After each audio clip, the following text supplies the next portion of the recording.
Hello everyone. Today we are going to see the trends in the chemical reactivity. So सबसे पहले हम देखेंगे oxygen family के elements की reactivity with hydrogen. So oxygen family के elements क्या क्या थे? Oxygen, sulphur, selenium, tellurium and the polonium. ठीक है. सो हमें पता है कि हमारे जो ये एलिमेंट्स होते हैं ये डाइवैलेंट होते हैं, तो इनकी वैलेंसी क्या होगी आपकी 2, क्योंकि इन्हें 2 इलेक्ट्रॉन्स चाहिए होते हैं टू कंप्लीट इट्स ऑक्टेट. और हाइड्रोजन की वैलेंसी क्या होती है आपकी 1. ठीक है. तो ये किस टाइप का कंपाउंड फॉर्म करते हैं? H2E टाइप का कंपाउंड फॉर्म करते हैं. And this is nothing but what? Hydride of these elements. तो ये कैसे बनेगा आपका H2O. ये कैसे फॉर्म करेगा? H2S. ये कैसे फॉर्म करेगा? H2Se. और ये टेलुरियम कैसे फॉर्म करेगा? H2Te. और पोलोनियम H2PO. ठीक है. So these are all the hydrides of the oxygen family. ठीक है. आपका इन हाइड्राइड्स में से जो आपका ऑक्सीजन का जो हाइड्राइड है वो कैसा होता है? कलरलेस और ऑर्डरलेस होता है. ठीक है. ये कैसा होता है आपका? Colourless and odourless. ठीक है. वेयर एज इसके जो ये रिमेनिंग हाइड्राइड है ये कैसे होते हैं? अनप्लीजेंट होते हैं, फॉल स्मेलिंग होते हैं. ठीक है. और पॉइजनस गैसेस होते हैं.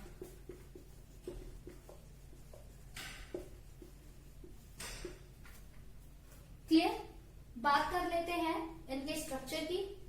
तो जैसे मैं आपको यहाँ पे ऑक्सीजन का स्ट्रक्चर बना के दिखाऊं. सो इसके पास क्या होते हैं? आपके पास ऑक्सीजन के पास कितने लोन पेयर ऑफ इलेक्ट्रॉन्स होते हैं? 2. तो इस तरीके का ये स्ट्रक्चर फॉर्म करते हैं. सो बात करें इसकी हाइब्रिडाइजेशन की. So what is the hybridization? sp3 hybridized होंगे ये. और क्योंकि आपकी शेप जो है बॉन्ड पेयर पे डिपेंड करती है, लोन पेयर पे डिपेंड नहीं करती, तो इसकी जो शेप है वो कैसी होगी आपकी? बेंट. ठीक है. कैसी होगी आपकी? बेंट. इसकी जो शेप है वो कैसी होगी आपकी? बेंट होगी. ठीक है. ओके. सो जब आप डाउन द ग्रुप जाते हैं, तो ये जो आपका बॉन्ड एंगल है, ठीक है, ये bond angle down the group क्या कर जाता है? डिक्रीज कर जाता है. क्यों डिक्रीज करता है? Due to increase in the atomic size. ठीक है. क्योंकि डाउन द ग्रुप आपका साइज जो है वो क्या हो जाता है? It keep on increasing. और आपकी जो electronegativity it keep on decreasing. तो इसकी वजह से आपका क्या होता है? आपका जो ये बॉन्ड एंगल है आपका डाउन द ग्रुप क्या कर देता है? डिक्रीज कर जाता है. ठीक है. सो बॉन्ड एंगल का ऑर्डर अगर मैं लिखूं तो क्या मिलेगा आपको? H2O, फिर आपको मिलेगा H2S, और फिर आपको मिलेगा H2Se एंड देन H2Te. ठीक है. This is the order for the bond angle. ठीक है. सो डाउन द ग्रुप आप जाते हैं तो बॉन्ड एंगल क्या करता है आपका? डिक्रीज करता है. क्यों डिक्रीज करता है? Due to decrease in electronegativity and increase in the atomic size. Okay. अब हम देखेंगे इन हाइड्राइड्स की थर्मल स्टेबिलिटी, रिड्यूसिंग कैरेक्टर और acidic character up to tellurium. तो थर्मल स्टेबिलिटी का मतलब क्या है कि आप जब हीट करो तो कितने टाइम तक आपके जो हाइड्राइड्स है इस ऑक्सीजन फैमिली के वो क्या कर सकते हैं? आपके विद स्टैंड कर सकते हैं. ठीक है. सो जब आप डाउन द ग्रुप जाते हैं, ठीक है, when you move down the group तो होता क्या है आप लोगों को पता ही है. When ever you move down the group आपका एटॉमिक जो साइज है वो बढ़ जाता है. ठीक है. इलेक्ट्रोनेगेटिविटी घट जाती है. ठीक है. और प्लस में जो आपकी बॉन्ड लेंथ है वो क्या कर जाती है? आपकी इंक्रीज कर जाती है. तो जब आप डाउन द ग्रुप जाएंगे, when you move down the group, तो क्या होगा? आपकी बॉन्ड लेंथ बढ़ जाएगी. बॉन्ड लेंथ बढ़ गई तो आपकी जो बॉन्ड डिसोसिएशन एंथैल्पी है, कौन सी एंथैल्पी? बॉन्ड डिसोसिएशन एंथैल्पी, वो क्या करेगी? डिक्रीज करेगी. ठीक है. बॉन्ड लेंथ बढ़ने की वजह से बॉन्ड डिसोसिएशन एंथैल्पी क्या करेगी? डिक्रीज करेगी. तो इसकी वजह से आप बताइए thermal stability down the group क्या करेगी? इंक्रीज करेगी या डिक्रीज करेगी? ऑब्वियस सी बात है, क्या करेगी? Down the group thermal stability decrease करेगी. ठीक है. क्यों डिक्रीज कर रही है? क्योंकि जब आप डाउन द ग्रुप जा रहे हैं आपके due to increase in atomic size क्या हो रहा है? बॉन्ड लेंथ बढ़ रही है. बॉन्ड लेंथ बढ़ने की वजह से बॉन्ड डिसोसिएशन एंथैल्पी जो है वो क्या हो रही है आपकी, डिक्रीज हो रही है। बॉन्ड डिसोसिएशन एंथैल्पी डिक्रीज होने की वजह से आपकी जो थर्मल स्टेबिलिटी है वो क्या कर रही है, आपकी डिक्रीज कर रही है। ठीक है, अब बात कर लेते हैं रिड्यूसिंग कैरेक्टर की। रिड्यूसिंग कैरेक्टर आपका डिपेंड करता है कि कितना इजीली आपके जो ये हाइड्राइड्स है ऑक्सीजन फैमिली के, इस H+ आयन को क्या कर सकते हैं, इस H एटम को क्या कर सकते हैं, लिबरेट कर सकते हैं। ठीक है, आपका कितना इजीली ऑक्सीजन फैमिली के हाइड्रोजन एटम को क्या कर सकते हैं, लिबरेट कर सकते हैं। तो आपको पता ही है डाउन द ग्रुप जाने पे बॉन्ड लेंथ डिक्रीज हो रही है, जिसकी वजह से बॉन्ड डिसोसिएशन एंथैल्पी डिक्रीज हो रही है। तो ऑब्वियस सी बात है जो बॉन्ड है उसको तोड़ना क्या हो जाएगा, इजियर हो जाएगा। तो डाउन द ग्रुप आपका जो रिड्यूसिंग कैरेक्टर है वो बढ़ना चाहिए या घटना चाहिए, ऑब्वियसली बढ़ना चाहिए, क्योंकि आप इजिली क्या कर पाओगे, इस हाइड्रोजन एटम को लिबरेट कर पाओगे डाउन द ग्रुप। अब बात कर लेते हैं इसके एसिडिक कैरेक्टर की। एसिडिक कैरेक्टर भी आपका डिपेंड करता है किसके बिहाफ पे, बॉन्ड डिसोसिएशन एनर्जी के बिहाफ पे। ठीक है, तो आपको पता है जो EH बॉन्ड है, मतलब एलिमेंट और हाइड्रोजन के बीच में जो ये बॉन्ड है, ये डाउन द ग्रुप क्या हो रही है, बढ़ती जा रही है, और इसको जो ब्रेक करने की टेंडेंसी है वो भी क्या होती जा रही है, घटती जा रही है। ठीक है, तो आपकी जो बॉन्ड लेंथ बढ़ रही है और बॉन्ड डिसोसिएशन एंथैल्पी घट रही है, तो इजीली आप बॉन्ड को क्या कर पा रहे हो, ब्रेक कर पा रहे हो। तो एसिडिक कैरेक्टर आपका डाउन द ग्रुप इसी वजह से क्या करेगा, इंक्रीज करेगा। ठीक है, तो ध्यान रखिएगा, इन सबके लिए कॉमन रीजन है। थर्मल स्टेबिलिटी का मतलब है कि कोई भी कितना ज्यादा थर्मली स्टेबल है, मतलब कब तक विथस्टैंड कर सकता है ऑन हीटिंग। ठीक है, so down the group size बढ़ने की वजह से, बॉन्ड लेंथ बढ़ने की वजह से और बॉन्ड डिसोसिएशन एंथैल्पी घटने की वजह से थर्मल स्टेबिलिटी क्या है, घट रही है। इजीली बॉन्ड ब्रेक हो जाएगी और वो स्टेबल नहीं रह पाएगा कंपाउंड। ठीक है, आपका जो हाइड्राइड है ऑक्सीजन फैमिली का। रिड्यूसिंग कैरेक्टर डिपेंड करेगा कितनी जल्दी आप इस हाइड्रोजन एटम को इन एलिमेंट से लिबरेट कर पाओगे। तो क्योंकि बॉन्ड डिसोसिएशन एंथैल्पी डिक्रीज कर रही है और बॉन्ड लेंथ बढ़ रही है, तो रिड्यूसिंग कैरेक्टर क्या हो जाएगा, बढ़ जाएगा। एसिडिक कैरेक्टर भी डिपेंड करेगा कि कितना इजीली जो क्लीवेज हो सकता है इस EH बॉन्ड का। तो क्योंकि आपका थर्मल स्टेबिलिटी घट रही है, रिड्यूसिंग कैरेक्टर बढ़ रहा है, तो एसिडिक कैरेक्टर भी आपका क्या करेगा, डाउन द ग्रुप बढ़ेगा। ठीक है, सो ये था रिएक्टिविटी विद हाइड्रोजन। अब हम देखने जा रहे हैं रिएक्टिविटी विद ऑक्सीजन। तो जब आपके ऑक्सीजन फैमिली के जो ये एलिमेंट्स हैं, जब आपके ये रिएक्ट करते हैं ऑक्सीजन के साथ, तो ये EO2 और EO3 टाइप का कंपाउंड फॉर्म करते हैं in +4 and +6 oxidation state. So these are the compounds formed when these elements react with oxygen and the elements here are showing the +4 oxidation state। ठीक है, और +6 ऑक्सीडेशन स्टेट के अंदर ये इस तरीके का EO3 टाइप का कंपाउंड फॉर्म करते हैं इन +6 ऑक्सीडेशन स्टेट। ठीक है, पोलोनियम का POO3 क्यों नहीं बन रहा है, क्योंकि down the group stability of +6 oxidation state decrease करती है due to inert pair effect. ठीक है, इनर्ट पेयर इफेक्ट आप लोगों को पता ही है क्या होता है। ओके, सो आपके जो ये दोनों ही ऑक्साइड्स हैं, ये आपके एसिडिक इन नेचर होते हैं। ठीक है, ये दोनों ही जो ऑक्साइड्स हैं ये क्या होते हैं, आपके एसिडिक इन नेचर होते हैं। हाउएवर आपको पता है जब हम डाउन द ग्रुप जाते हैं तो स्टेबिलिटी ऑफ +6 ऑक्सीडेशन स्टेट क्या करती है, डिक्रीज करती है due to inert pair effect. इसी वजह से आपका डाउन द ग्रुप, आपका जो रिड्यूसिंग कैरेक्टर है, रिड्यूसिंग कैरेक्टर किसका, डाइऑक्साइड का, EO2 टाइप का। ठीक है, रिड्यूसिंग कैरेक्टर ऑफ डाइऑक्साइड्स क्या करता है, डिक्रीज करता है। ठीक है, एंड ऑक्सीडाइजिंग कैरेक्टर जो है डाइऑक्साइड का, वो क्या करता है, इंक्रीज करता है। ठीक है, सो सबसे ज्यादा रिड्यूसिंग कैरेक्टर इनमें किसका होगा, SO2 का होगा।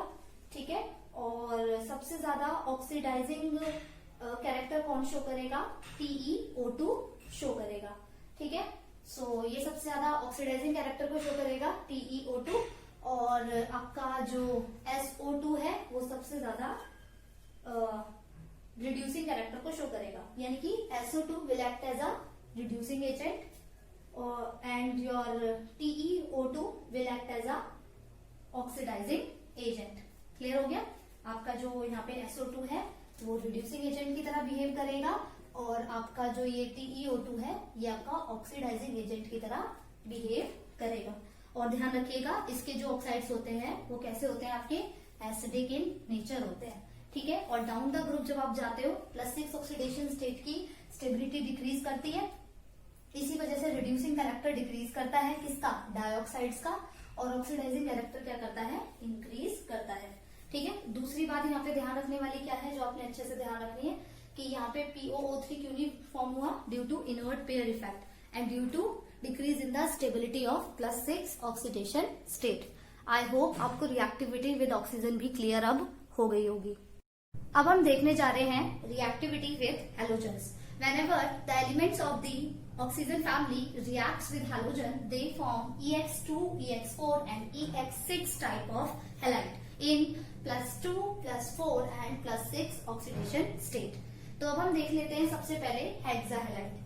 हेक्साहैलाइड का मतलब है कितनी ऑक्सीडेशन स्टेट, आपकी +6 ऑक्सीडेशन स्टेट। तो आप लोगों को पता ही है आपके जो ऑक्सीजन फैमिली के एलिमेंट्स हैं फ्लोरीन के साथ क्या शो करते हैं, मैक्सिमम ऑक्सीडेशन स्टेट शो करते हैं, क्योंकि फ्लोरीन आपका स्ट्रॉन्गेस्ट ऑक्सीडाइजिंग एजेंट है, ठीक है। पोलोनियम का आपका हेक्सा फ्लोराइड नहीं बनेगा due to inert pair effect and due to less stability of +6 oxidation state, ठीक है। और आपका जो ऑक्सीजन है वो आपका हेक्सा फ्लोराइड क्यों फॉर्म नहीं कर सकता, due to non availability of the d orbital, ठीक है। सो रिमेनिंग एलिमेंट्स के मैं हेक्सा फ्लोराइड्स आपको लिखकर दिखा देती हूँ क्या क्या होंगे, SF6, SeF6 and TeF6। Okay, इन सबकी हाइब्रिडाइजेशन sp3d2, इन सबकी शेप ऑक्टाहेड्रल कैसे फॉर्म होती है, I am showing you here.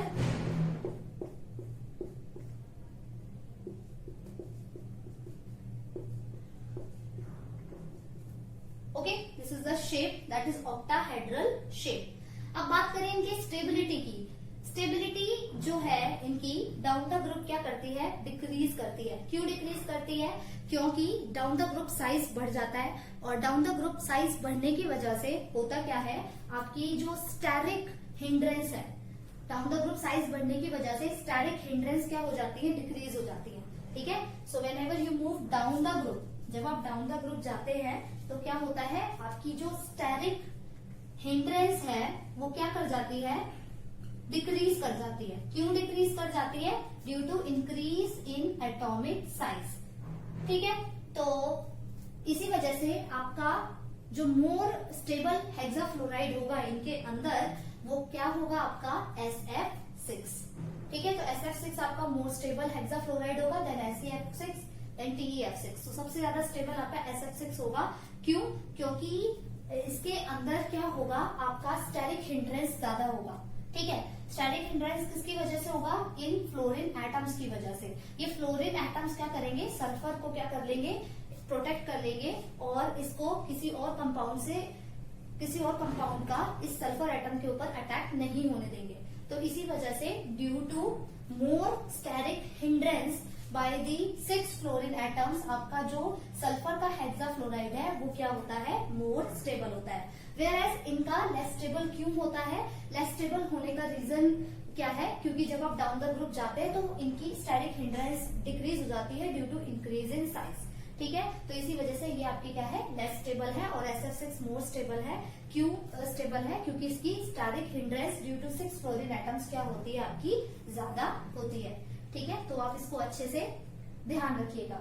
एक चीज और आपको ध्यान रखनी है कि जो आपका SF6 है, SF6 हाइड्रोलिसिस नहीं करता है, ठीक है। आपका जो SF6 है ये हाइड्रोलिसिस नहीं करता है, और क्योंकि आपका SF6 हाइड्रोलिसिस नहीं करता है, क्यों नहीं करता, क्योंकि आपके जो स्टेरिक हिंड्रेंस होती है SF6 के अंदर वो क्या होती है, ज्यादा होती है। तो आप याद रखिएगा कि आपका SF6 हाइड्रोलिसिस क्यों नहीं करता, due to the more steric hindrance by the 6 fluorine atoms, ठीक है। तो this is the answer. Okay, अब हम देख लेते हैं क्या, tetrahalides. Now we will see tetrahalides. Tetrahalides और you can say tetrafluorides हम देखने जा रहे हैं, that is in +4 oxidation state के एलिमेंट्स हम यहाँ पे देखने जा रहे हैं। ठीक है, सो आपके जो टेट्रा हैलाइड्स हैं वो आपके क्या क्या होंगे वो मैं आपको यहाँ पे बनाकर दिखा देती हूँ। हम लेंगे इसमें अगेन वही फ्लोरीन के साथ हम इसका टेट्रा फ्लोराइड फॉर्म करवाएंगे, SF6, SF4, SeF4 and TeF4। ठीक है, बात करें इनकी हाइब्रिडाइजेशन की तो इसकी हाइब्रिडाइजेशन होगी sp3d। बात करें इसकी शेप की तो इसकी शेप कैसी होगी आपकी ट्राइगोनल बाय पिरामिडल। ठीक है, it is not the shape but the geometry. ठीक है, ट्राइगोनल बाय पिरामिडल आपकी ज्योमेट्री होगी, शेप नहीं होगी। शेप इसकी क्या होगी वो मैं आपको अभी दिखाती हूँ इसका स्ट्रक्चर बना के। तो पहले हम SF4 का स्ट्रक्चर बना लेते हैं किस तरीके से बनेगा।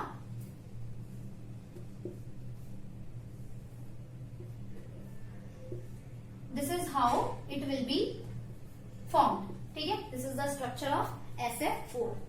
ठीक है, तो इसकी ज्योमेट्री ट्राइगोनल बाय पिरामिडल है, लेकिन इसकी शेप क्या होगी, शेप किस पर डिपेंड करती है, बॉन्ड पेयर पे, लोन पेयर पे डिपेंड नहीं करती है। तो जब आप इस लोन पेयर को हाइड कर लोगे तो अगर आप इसको देखोगे तो ये कैसा दिखेगा आपको, सीसॉ जैसा। ठीक है, तो इसकी शेप क्या होती है, seesaw, geometry trigonal bipyramidal, hybridization sp3d और आपके जो टेट्राफ्लोराइड्स है SF4, SeF4 और TeF4 इस तरीके से आपके क्या होंगे, शो होंगे। आपका SF6 हाइड्रोलिसिस नहीं कर पा रहा था, लेकिन आपका जो SF4 है वो हाइड्रोलिसिस क्या होगा, कर पाएगा। ठीक है, क्यों कर पाएगा इजिली, क्योंकि आपके SF4 के अंदर जो स्टैटिक हिंड्रेंस होगी वो क्या होगी, कम होगी। ठीक है, SF4 के अंदर सिर्फ 4 फ्लोरीन एटम्स है, सिर्फ 4 फ्लोरीन एटम्स जो हैं वो सल्फर को प्रोटेक्ट नहीं कर पाएंगे H2O वाटर मॉलिक्यूल को सल्फर पे अटैक करने के लिए। ठीक है, तो due to less static hindrance by the 4 fluorine atoms SF4 will undergo hydrolysis. ठीक है, and due to more static hindrance due to the 6 fluorine atoms on sulphur आपके SF6 जो है हाइड्रोलिसिस नहीं कर पाता। क्लियर हो गया ये आपको? आई होप आपको इसमें कोई भी दिक्कत अब नहीं होगी। ओके, सो अब हम बात कर लेते हैं इसके डायहैलाइड की। So we will see it now.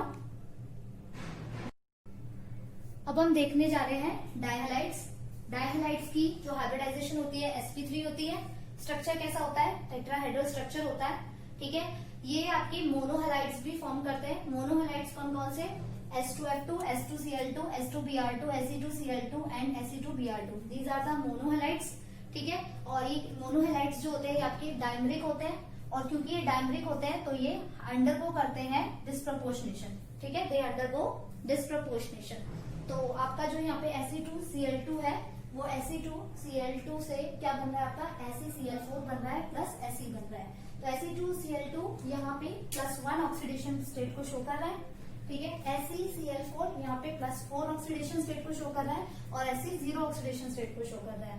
तो सेलेनियम का यहाँ से यहाँ ऑक्सीडेशन नंबर बढ़ रहा है, यानी कि क्या हो रहा है, ऑक्सीडेशन हो रहा है। और अगर आप यहाँ से यहाँ पे जा रहे हो तो ऑक्सीडेशन नंबर क्या कर रहा है, डिक्रीज कर रहा है, यानी कि क्या हो रहा है, रिडक्शन हो रहा है। यानी कि आपके जो मोनोहैलाइड्स होते हैं जो मैंने अभी यहाँ पे लिखे हुए हैं वो डायमरिक इन नेचर होते हैं और वो डिस्प्रपोर्शनेशन करते हैं। और डिस्प्रपोर्शनेशन का मतलब है कि आपका जो एक ही कंपाउंड है वो आपका ऑक्सीडाइज भी होगा और रिड्यूस भी होगा। ओके, सो आज हमने क्या क्या पढ़ा, आज हमने trends in the chemical reactivity पढ़ा है, जिसमें रिएक्टिविटी विद सबसे पहले हमने देखी है हाइड्रोजन के साथ, देन हमने देखी ऑक्सीजन के साथ और देन हमने देखी है हैलोजेंस के साथ। ठीक है, सो आई होप ये आपको अच्छे से क्लियर हो गई होगी। Thank you class.